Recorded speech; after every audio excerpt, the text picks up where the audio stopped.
അസ്സലാമു അലൈക്കും വറഹ്മത്തുള്ളാഹി വബറകാതുഹു. ബിസ്മില്ലാഹിർ റഹ്മാനിർ റഹീം. അല്ലാഹുമ്മ സ്വല്ലി അലൻ നൂരി വഅഹ്ലി. പ്രിയപ്പെട്ട മക്കളെ, യാ ബുനയ്യ എന്ന നമ്മുടെ ക്യാമ്പിലെ മൂന്നാമത്തെ ദിനമാണ് ഇന്ന്. ഇന്ന് നമ്മൾ സംസാരിക്കുന്നത് ഹാപ്പി എക്സാം എന്ന വിഷയത്തെ കുറിച്ചാണ്.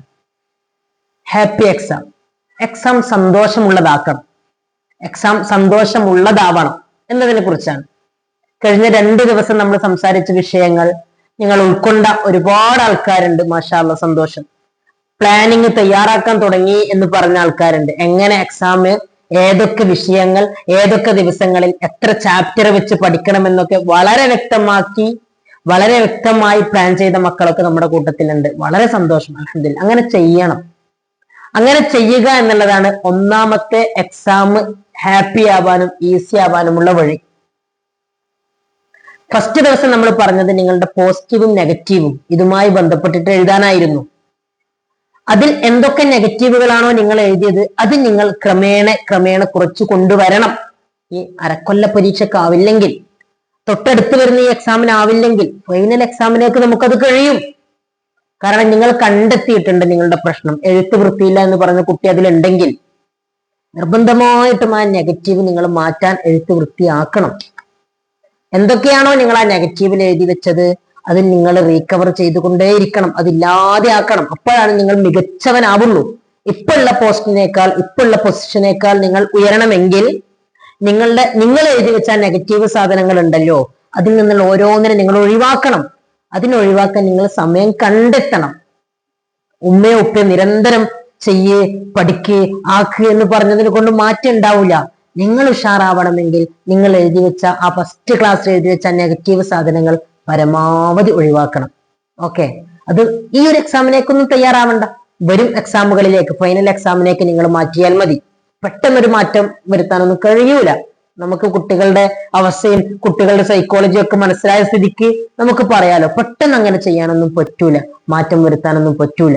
അത് കരുതി നിങ്ങൾ ടെൻഷനൊന്നും അടിക്കണ്ട. ക്രമേണ മാറ്റങ്ങൾ വരുത്തിയാൽ മതി. അതിലുള്ള എല്ലാ നെഗറ്റീവുകളും പരിപൂർണമായിട്ട് നിങ്ങൾ മാറ്റാൻ ശ്രമിച്ചാൽ നിങ്ങളെപ്പോലെ നിങ്ങളുടെ ക്ലാസ്സിൽ മിടുക്കാനാവുന്ന മറ്റൊരാളുണ്ടാവില്ല ഇൻഷാ അല്ലാഹ്. ഒന്ന്. രണ്ടാമത്തെ ദിവസം നമ്മൾ പറഞ്ഞത് പഠിക്കേണ്ടത് എങ്ങനെയാണെന്നുള്ളതിനെ കുറിച്ചാണ്. അപ്പൊ എക്സാം കുറച്ചധികം ദിവസങ്ങളുണ്ട്.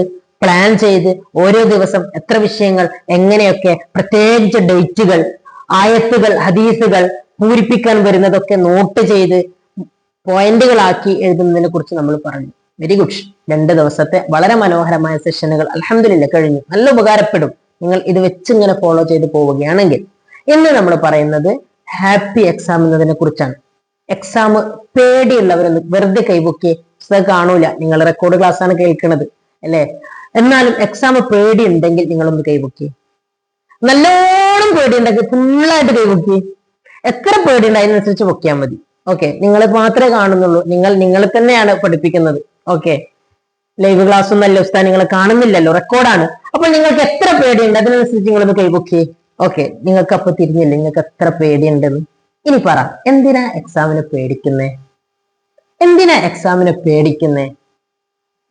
ഒന്ന് ചിന്തിച്ചു നോക്കിയേ. നിങ്ങൾ തന്നെയാണ് ഉത്തരങ്ങളും ചോദ്യങ്ങളൊക്കെ ചോദിക്കുന്നത്. എന്തിനാ നമ്മളിങ്ങനെ എക്സാമിനെ പേടിക്കുന്നത്? എക്സാമിന് മാർക്ക് കുറഞ്ഞാലോ? ഒന്ന്. എങ്ങനെ എക്സാമിന് മാർക്ക് കുറയാ? നമ്മൾ പഠിക്കാതിരുന്നാലല്ലേ. അപ്പൊ ഫുള്ളായിട്ട് പഠിച്ച ഒരു കുട്ടിക്ക് എക്സാം എഴുതാൻ വലിയ പേടി ഉണ്ടാവോ? ചെറിയ പേടി ഉണ്ടാവും, തെറ്റിപ്പോന്നൊക്കെ ഉള്ളൊരു കുട്ടികളാകുമ്പോഴൊരു പേടി. അതിപ്പോ സൈക്കിൾ നമ്മൾ എത്ര സ്പീഡിൽ ഓടിക്കാൻ പഠിച്ചാലും പെട്ടെന്ന് വീണു പോകാനൊക്കെ സാധ്യത ഉണ്ടല്ലോ. എത്ര നീന്തൽ അറിയിലാണെങ്കിൽ കൈയൊന്ന് തടഞ്ഞിട്ട് കുറച്ചു നേരം മുങ്ങിപ്പോകാനൊക്കെ സാധ്യത ഉണ്ടല്ലോ. ഓക്കെ, അത് ഒഴിവാക്കുക. അത് എല്ലാവർക്കും, എത്ര വലിയ പ്രഭാഷണം പറയുന്ന ആളാണെങ്കിലും എത്ര വലിയ ആൾക്കാരാണെങ്കിലും ഒന്ന് സ്റ്റേജിൽ കയറാൻ പറയുമ്പോൾ ചെറുങ്ങനെ ബേജാറാവും, പിന്നെ അങ്ങോട്ട് ശരിയാവും. എല്ലാവരും അങ്ങനെ തന്നെയാണ്. എത്ര വട്ടം പ്രസവിക്കാൻ പോയ ഉമ്മയാണെങ്കിലും ലേബർ റൂമിലേക്ക് കയറുമ്പോ അവർക്ക് പേടി ഉണ്ടാവും, സ്വാഭാവികമാണ്. അത് ഒരു മനുഷ്യൻ എന്നുള്ള നിലക്ക് നമുക്ക് ഉണ്ടാകുന്ന പേടിയാണ്. ആ പേടി കാര്യാക്കണ്ട. അതിന്റെ അപ്പുറത്തൊരു ആ ഒരു പേടി വേണം. അപ്പോഴേ നമ്മൾ കുറച്ച് നല്ല കാര്യങ്ങളൊക്കെ ചെയ്യുള്ളൂ. കുറച്ചൊക്കെ പേടി വേണം എന്തിനെ കുറിച്ചും, എന്നാലേ നമ്മൾ കുറച്ചൊക്കെ റെഡി ആവുള്ളൂ. അല്ലെങ്കിൽ നമ്മൾ എല്ലാം ഓവർ കോൺഫിഡൻസിന്റെ പുറത്തേക്ക് പോകും. അപ്പൊ എക്സാം പേടി വരുന്നതിന്റെ ഒന്നാമത്തെ കാരണം വൃത്തിയിൽ പഠിക്കാതിരുന്നാലാണ്. കാര്യമായ ഭാഗങ്ങളൊക്കെ പഠിച്ചിട്ടുണ്ടെങ്കിൽ എക്സാം പേടി അങ്ങനെ വരില്ല. ഒന്നാമത്തത് മനസ്സിലാക്കേണ്ടത് അതാണ്. അപ്പൊ നമുക്ക് പേടി കൂടുതൽ വരുന്നത് വൃത്തിയിൽ പഠിക്കാത്തതുകൊണ്ടാണ്. നമ്മളെ ഒന്നാമത്തെയും രണ്ടാമത്തെയും ക്ലാസ് വൃത്തിയിൽ കേട്ട നിങ്ങൾ അതുവഴി കാര്യങ്ങളൊക്കെ നടപ്പിലാക്കുന്നുണ്ടെങ്കിൽ സ്വാഭാവികമായിട്ടും എക്സാം കൂടുതൽ നിങ്ങൾ പേടിക്കേണ്ടി വരില്ല. കാരണം ഓൾറെഡി നമ്മൾ പ്ലാൻ ചെയ്ത് പഠിച്ചു വെച്ചിട്ടുണ്ട്. അപ്പൊ വൃത്തിയിൽ പഠിക്കാതിരിക്കുമ്പോഴാണ് പേടി വരുന്നത് ഒന്ന്. എന്നാലും നല്ലോണം പഠിച്ച ഒരാളാണെങ്കിലും എക്സാമിന് വേണ്ടാത്ത പേടി വരാറുണ്ട്. അതെന്തിട്ടാന്നറിയോ? നമ്മളെ കുട്ടിപ്രായത്തിലെ നമ്മൾ പരീക്ഷ എന്ന് പറയുന്നത് വലിയൊരു ഭീകര ജീവിയായിട്ടാണ് കണ്ടിട്ടുള്ളത്. പരീക്ഷ വരുന്നു, പഠിച്ചോട്ടാ, പരീക്ഷക്ക് മാർക്ക് കുറഞ്ഞ കാണിച്ചരാട്ടാ, അങ്ങനെയൊക്കെ എല്ലാവരും പറഞ്ഞ് നമ്മൾ പേടിപ്പിച്ചതാണ് പരീക്ഷ. അങ്ങനെ പേടിക്കേണ്ട ആവശ്യമില്ല. നിങ്ങളിപ്പോ എത്രാം ക്ലാസ്സിലായിക്കോട്ടെ, എത്ര എക്സാം എഴുതി, ചില വിഷയത്തിനൊക്കെ മാർക്ക് കുറഞ്ഞിട്ടുണ്ട്, എന്നിട്ടിപ്പോ എന്തുണ്ടായേ, അത് നമ്മൾ കാര്യമാക്കണ്ട.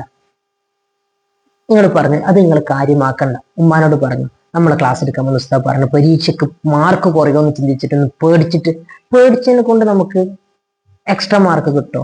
ഉള്ള മാർക്കും കൂടി പോവാണ് ചെയ്യുക. കാരണം പേടിക്കുന്ന സമയത്ത് തലച്ചോറിലെ അമിഗ്ഡല എന്നൊക്കെ പറയുന്ന ഭാഗം കൂടുതൽ പ്രവർത്തിക്കുമ്പോൾ പഠിക്കാനുള്ള കോൺഫിഡൻസും പഠിക്കാനുള്ള കഴിവും കുറഞ്ഞുകൊണ്ടിരിക്കും. അതുകൊണ്ട് കൂടുതൽ പേടിക്കണ്ട. പേടിച്ചതിന്റെ പേരിൽ നമുക്കൊന്നും കിട്ടാൻ വേണ്ടി പോകുന്നില്ല. ഒന്നാമത് മനസ്സിലാക്കാം. സിമ്പിളായിട്ട് വളരെ ശാന്തമായിട്ട് എക്സാം എഴുതിയാൽ മതി. ഇനി ഉസ്താദ് പറഞ്ഞുതരാം, നിങ്ങൾ ഇത്തവണ പരീക്ഷയ്ക്ക് മത്സരിക്കുന്നത് നിങ്ങളുടെ ക്ലാസ്സിലെ മറ്റു കുട്ടികളോടൊപ്പമല്ല. അതാണ് നിങ്ങളുടെ ഒന്നാമത്തെ പരീക്ഷയ്ക്ക് പേടി. എന്നെ ഓന് ഒന്നാം റാങ്ക് എടുത്താല്, അല്ലെങ്കിൽ ഓൻ ഉഷാറായാൽ എന്നെ ഉമ്മ എന്ത് കലമ്പുന്നൊക്കെ, അങ്ങനെയൊക്കെ നമ്മളെ ഉമ്മമാരും പേരൻസും അതേപോലെ തന്നെ ക്ലാസ് റൂമിൽ നിന്നൊക്കെ അങ്ങനെയൊക്കെ രൂപപ്പെടുത്തിയോണ്ടാണ് നമുക്ക് എക്സാമിന് പേടി. ഇനി മുതൽ നിങ്ങൾ ജീവിതത്തിൽ ആരോട് മത്സരിച്ചാൽ മതി എന്നറിയോ? എക്സാം പേപ്പർ കിട്ടിയാൽ നിങ്ങൾ മത്സരിക്കുന്നത് നിങ്ങളോടാണ്. കഴിഞ്ഞ പരീക്ഷയ്ക്ക് താരീഖിൽ 43 കിട്ടിയത് എങ്കിൽ ഇത്തവണ എന്തായാലും 43 കൂടുതൽ കിട്ടണം. അങ്ങനെയുള്ളതാവണം ഇനി നമ്മുടെ മത്സരം. അപ്പൊ നിങ്ങൾ എന്ത് ചെയ്യണം? ഇന്ന് കഴിഞ്ഞ പരീക്ഷയുടെ മാർക്ക് എത്ര കിട്ടിയെന്നൊക്കെ എടുക്കുക, നിർബന്ധമായിട്ട് എടുക്കുക. എന്നിട്ട് എഴുതി വെക്കുക, ഫിക്കീന് എനിക്ക് കഴിഞ്ഞതിന് 48, ഇത്തവണ ഞാൻ 50 വാങ്ങും. ആ ഒരു രീതിയിൽ നിങ്ങൾ നിങ്ങളോട് മത്സരിക്കും. കഴിഞ്ഞതിന് 10 മാർക്ക് കിട്ടിയ ഒരു കുട്ടി ഉണ്ടാവും നമ്മളെ കൂട്ടി, തീരെ പഠിക്കാൻ കഴിയാത്ത കുട്ടി, പല കാരണങ്ങൾ കൊണ്ടും. ആ കുട്ടി മത്സരിക്കേണ്ടത് 50 വാങ്ങാൻ മത്സരിക്കേണ്ട. അപ്പൊ എനിക്ക് പേടിച്ചിട്ടാകെ ഇല്ലാണ്ടാവും. അത് വേണ്ട. ആ കുട്ടി 18 മാർക്കിലേക്ക് എത്തിയാൽ മതി. ആ ഒരു രീതിയിൽ പഠിക്കാൻ കഴിവുണ്ടായിട്ടുമാണ് കേട്ടോ ഉസ്താദ് പറഞ്ഞത്. ഓക്കെ, കഴിഞ്ഞ പരീക്ഷക്ക് പനി വന്നിട്ടൊന്നും പഠിച്ചിട്ടില്ല, 10 മാർക്കേ ഉള്ളൂ, ഇനി ഈ പരീക്ഷക്ക് 18 മതി എന്നല്ല. ഓക്കെ, മക്കൾ മനസ്സിലാക്കുന്നുണ്ടല്ലോ. ആ ഒരു രീതിയിൽ നിങ്ങൾ പഠിക്കണം, നിങ്ങളോട് തന്നെ മത്സരിക്കണം. ജീവിതത്തിൽ മുഴുവൻ നിങ്ങൾ നിങ്ങളോട് മത്സരിക്കണം, മറ്റുള്ളവരോട് നമ്മൾ മത്സരിക്കണ്ട. ഓക്കെ, ഇൻഷാ അല്ലാഹ്. അപ്പൊ ഒരു കാര്യം ഉസ്താദിന് പറയാനുള്ളതാണ്, എക്സാം പേടി മാറ്റാൻ കോൺഫിഡൻസ് നമുക്ക് വേണം. കോൺഫിഡൻസ് എങ്ങനെ ഉണ്ടാവുക? കോൺഫിഡൻസ് ഉണ്ടാവുക നമ്മൾ വൃത്തിയിൽ പഠിക്കുമ്പോഴാണ്. എങ്ങനെയാ പഠിക്കുക? നമ്മൾ കഴിഞ്ഞ ക്ലാസ്സിൽ പറഞ്ഞു, അതിന്റെ മെത്തേഡുകളും കാര്യങ്ങളൊക്കെ ചുരുങ്ങിയ വാക്കുകളിൽ. അതാണ് ഒന്നാമത് ശ്രദ്ധിക്കേണ്ടത്. രണ്ടാമത്, പോസിറ്റീവായിട്ട് നമ്മൾ കാണണം. എക്സാം പേടി, ബേജാറ് അത് മാറ്റിയിട്ട് എക്സാമിന്റെ സമയത്ത് സത്യത്തിൽ മദ്രസ പോലും ഉണ്ടാവില്ല അല്ലെ, പാഠങ്ങൾ എടുക്കൂല, ഉസ്താദിന്റെ ചോദ്യം ചോദിക്കലുണ്ടാവില്ല. സത്യത്തിൽ പരീക്ഷ നമ്മൾ ഇങ്ങനെ പേടിക്കണം. പരീക്ഷ ഉള്ളതുകൊണ്ടല്ലേ നമ്മൾ 2 3 എത്തുന്നത്, 3 4 എത്തുന്നത്. അപ്പൊ നമ്മൾ അങ്ങനെ പേടിച്ചതിനെ കൊണ്ട് കാര്യമില്ല. അപ്പൊ ഹാപ്പി എക്സാമിൽ ഇതന്നെ പറയാനുള്ളൂ, പരീക്ഷ പേടിക്കരുത്. അപ്പോൾ നിങ്ങൾക്ക് ഹാപ്പി കിട്ടും. ആ ഹാപ്പി എടുത്തിട്ട് നിങ്ങൾ എക്സാം പേപ്പറിൽ എഴുതാൻ തുടങ്ങിയാൽ നിങ്ങൾക്ക് നല്ല മാർക്ക് കിട്ടും. ക്ലിയർ? ഇത്രയേ ഉള്ളൂ. പേടിക്കരുതേ എന്ന് ഹാപ്പി എക്സാം ഉണ്ടാക്കാനുള്ള ഒറ്റ വഴി. ഇനി പേടിക്കാതിരിക്കാൻ നമുക്ക് എന്തൊക്കെ ചെയ്യാം? വൃത്തിയിൽ പഠിക്കാം. എക്സാം പേപ്പർ കിട്ടിയാൽ ഒരു വായിച്ചോക്കലുണ്ട്, ഒരു ബബ്ബ വായിച്ചോക്കൽ ക്ലാസ് റൂമിൽ. അപ്പൊ നിങ്ങൾക്ക് ഒന്നും മൈൻഡിക്ക് വരൂല. വളരെ ശാന്തമായിട്ട് വായിച്ചു നോക്കുക. എത്ര മാർക്ക് കുറഞ്ഞാലും കൂടിയാലും കുഴപ്പമില്ല, അടുത്തതിന് തുടങ്ങാം. അടുത്ത എക്സാമിന് ഉഷാറാക്കി. ഈ എക്സാം പേപ്പറിൽ ഞാൻ എന്തൊക്കെയോ എഴുതി വെച്ചു എന്നൊന്നും ചിന്തിക്കേണ്ട ആവശ്യമില്ല. ആവുന്നത് മാക്സിമം വൃത്തിയിൽ എഴുതാൻ വേണ്ടി ശ്രമിക്കുക. ചോദ്യങ്ങൾ വായിച്ചിട്ട് എഴുതാൻ വേണ്ടി ശ്രമിക്കുക. ഉത്തരം അറിയാം, പക്ഷെ എന്തൊക്കെയോ എഴുതുന്ന മക്കളൊക്കെ നമ്മുടെ കൂട്ടത്തിലുണ്ട്. അതൊക്കെ പേടി കാരണമാണ്, വേണ്ടാത്ത പേടി കാരണം. പേടിച്ചതുകൊണ്ട് എന്തെങ്കിലും കിട്ടുമോ? ഒന്നും കിട്ടൂല. എനിക്ക് എൻ്റെ മക്കളോട് വളരെ ശാന്തമായിട്ട് പറയാനുള്ളത്, നിങ്ങൾ വൃത്തിയിൽ നിങ്ങളെ കൊണ്ടാവുന്ന രീതിയിൽ മാക്സിമം പഠിക്കുക. ഉമ്മയുടെയോ പേരൻസിന്റെയോ സപ്പോർട്ട് ചോദിക്കുക, അവർ തരും. അങ്ങോട്ട് ചോദിക്കുക, അപ്പൊ അവർ വല്ലാതെ തരും. ഇങ്ങോട്ട് പഠിക്കുക എന്ന് പറയുമ്പോഴാണ് നിങ്ങൾക്ക് ഇരിക്കാൻ പറ്റും. നിങ്ങൾ അങ്ങോട്ട് ചോദിക്കുക, ഈ പരീക്ഷ വളരെ സിമ്പിളായി ഹാപ്പിയായി ഞാൻ എഴുതി. എന്നിട്ട് എന്റെ മാർക്ക് ഞാൻ തന്നെ നോട്ട് ചെയ്യും. എന്നിട്ട് കൊല്ല പരീക്ഷയാണ് എന്റെ ടാർഗറ്റ്. അതിലേക്ക് ഞാൻ വളരെ ശാന്തമായിട്ട് ഉഷാറായിട്ട് പഠിക്കും. അതിനുവേണ്ടി ഒരു ഡെമോ ആണ് ഇത്തവണത്തെ കൊല്ല പരീക്ഷ.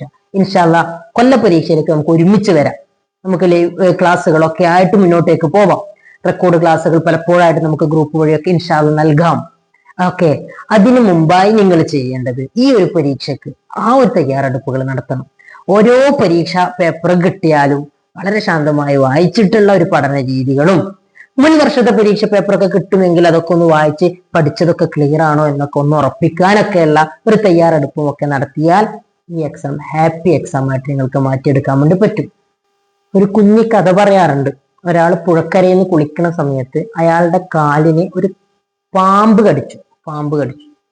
മക്കൾ കേട്ട കഥയായിരിക്കും. പാമ്പ് കടിച്ചു. അയാൾ തിരിഞ്ഞു നോക്കുമ്പോൾ കണ്ടത് ഒരു തവളയാണ്. മൂപ്പര് കരുതി തവള കാലിന് കടിച്ചാലൊന്നും ഒന്നും കുഴപ്പമില്ലല്ലോ. ഓക്കെ, അയാൾ അങ്ങനെ ജീവിച്ചു പോയി. വേറൊരാളെ കാലിന് തവള കടിച്ചു. അയാൾ തിരിഞ്ഞു നോക്കുമ്പോൾ കണ്ടത് വലിയൊരു പാമ്പിനെയാണ്. അയ്യോ, എന്റെ കാലിന് പാമ്പ് കടിച്ചേ എന്നും പറഞ്ഞ അയാള് ഓടി ബേജാറായി അറ്റാക്കായി അയാൾ മരിച്ചുപോയി. സത്യത്തിൽ തവള കടിച്ചാള് മരിച്ചുപോയി, പാമ്പ് കടിച്ചാള് ഒരു കുഴപ്പമില്ലാണ്ട് ജീവിക്കുകയും ചെയ്തു. എന്താ ഇവിടെ കാരണം? ഇത് കഥയാണെങ്കിൽ വലിയൊരു കാര്യമുണ്ട്. എന്താ? പരീക്ഷക്ക് പഠിച്ചു, കിട്ടൂല, ഞാൻ തോക്കും, ബേജാറായി, ഇതൊന്നും തിരിയുന്നില്ല, അങ്ങനെയൊക്കെ ചിന്തിച്ച് അങ്ങനെയൊക്കെ ആക്കിയാല് നമ്മൾ പഠിച്ചതൊക്കെ വെള്ളത്തിലായിരിക്കും. അതുകൊണ്ട് വരുന്നത് എന്ത് എന്ന് ചിന്തിക്കണ്ട. എങ്ങനെ എക്സാമിന് തോക്കോ ആവോ ഇതാവോ ഒന്നും ഇത്തവണ ചിന്തിക്കല്ലേ. ശാന്തമായിട്ട് നിങ്ങൾ എന്തൊക്കെ പഠിച്ചു, പഠിക്കാനുള്ള ഇപ്പോഴും സമയമുണ്ട്, സമയം വൈകിട്ടില്ല. അതിനാ നമ്മൾ നേരത്തെ പ്രോഗ്രാം തുടങ്ങിയത്. ഇന്ന് മുതൽ പ്ലാൻ ചെയ്ത് പഠിക്കാനുള്ളതൊക്കെ വേഗാട്ടാക്കണം. എന്നിട്ട് ഇത്തുവേണം പോയി വളരെ ശാന്തമായി ചോദ്യ പേപ്പറൊക്കെ വായിച്ചു. എന്താവും പരീക്ഷ പേപ്പർ തരുമ്പോൾ അടി കിട്ടോ, അതൊന്നും ഇത്തവണ ചിന്തിക്കുന്നില്ല. നിങ്ങൾ നോക്ക്, നിങ്ങൾക്ക് കഴിഞ്ഞ വർഷത്തേക്ക് അത് മാർക്ക് കൂടുന്നുണ്ടോ കുറയുന്നുണ്ടോ എന്ന് നിങ്ങൾ മനസ്സിലാക്കുക. ഇത് നല്ലൊരു സമയമാണ്, വൈകിട്ടൊന്നുമില്ല.